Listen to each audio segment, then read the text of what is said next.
Jungle.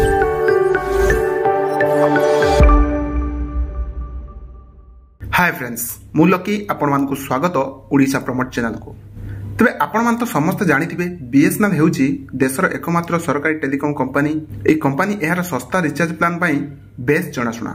तबे BSNL सब बेले तार ग्राहक मान पई कम मूल्य रे तबे लॉन्ग वैधता प्लान ऑफर करिथाय। तबे जेउथिरे यूजर्स मानकु अनलिमिटेड डाटा सहित एवं अन्यान्य बेनिफिट मध्ये मिलिथाय। तबे आजिर वीडियो रे बीएसएनएल आनिची एक बढ़िया ऑफर जहा 6 टंकार कम रे मिलिबो अनलिमिटेड डाटा एवं कॉलिंग रो सुविधा। तबे संपूर्ण अपडेट जानिबा वीडियो टी शेष पर्यंत देखंतु, किंतु ता पूर्वरु ते वीडियो गुटे लाइक कर दियंतु एवं चैनल को सब्सक्राइब करी पाखरे थिबा घंटी चिन्ह को दबाई दियंतु। तबे जानि रखंतु एई प्लान यूजर मानन पई 6 टंकार कम दाम रे प्रतिदिन अनलिमिटेड कॉलिंग एवं डाटा सुविधा प्रदान करुछि। तबे बीएसएनएल रो पोर्टफोलियो रे भिन्न भिन्न प्राइस रे अनेक रिचार्ज प्लान मध्ये उपलब्ध। तबे जेउंतरे आपण माने बीएसएनएल रो पोर्टफोलियो को भलो भाबरे देखंती। तबे जानि रखंतु आपण एई प्लान पाइबे जहार दाम 1169 टंका रही अछि। तबे एई प्लान रो वैधता 365 दिन रही अछि। तबे अर्थात एई प्लान रिचार्ज कले आपण पूरा गुटिया वर्ष पई मागणा फ्री कॉलिंग सहित अनलिमिटेड डाटा मध्ये पाई परिबे। जदि एई प्लान रो बेनिफिट विषय जानिबा को गले एथिरे ग्राहक मानको अनलिमिटेड वॉइस कॉलिंग रो सुविधा मध्ये पाई परिबे।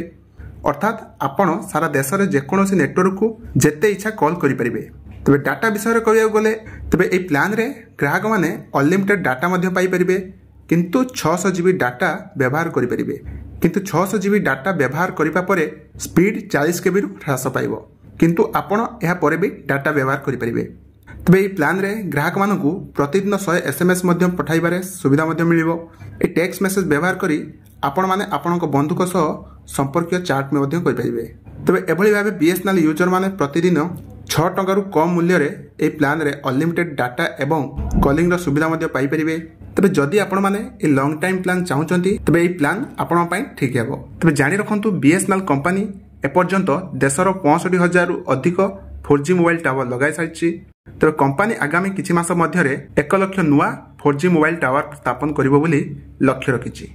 तो बीएसएनएल ए छोटिया प्लान टी आपण मानू किपरि लागिला तबे निश्चित कमेंट रे जणाइबे। एवं हां वीडियो गोटे लाइक करी चैनल को सब्सक्राइब करी शेयर मध्ये करि परिबे।